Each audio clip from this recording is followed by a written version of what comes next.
les portes fermées vivent des familles entières qui apprennent à survivre dans la peur et la misère. On parle pourtant de continuité républicaine, mais le quotidien devient une peine. Les écoles ferment dans plusieurs régions, les églises réduisent leurs célébrations, même les commerces baissent leurs rideaux, comme si le pays retenait ses mots. On évoque les principes de sécurité nationale, mais la situation devient presque irréelle. Et dans plusieurs quartiers oubliés, les citoyens commencent à s'isoler. Comment? Quand les portes commencent tout à se fermer,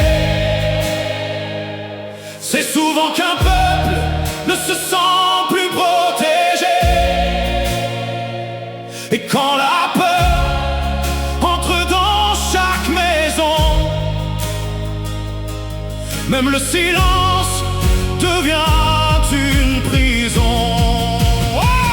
Sous les portes fermées, Haïti retient son souffle, pendant que l'inquiétude grandit et s'essouffle. On parle encore de stabilité gouvernementale, mais la douleur devient nationale. Sous les portes fermées, les enfants regardent dehors, pendant que les parents cherchent encore un effort, et que la République semble perdre sa voix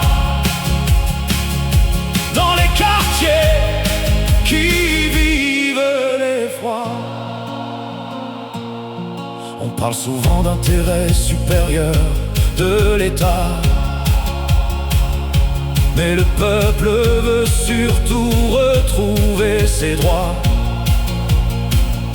Le droit d'apprendre, de circuler, de prier,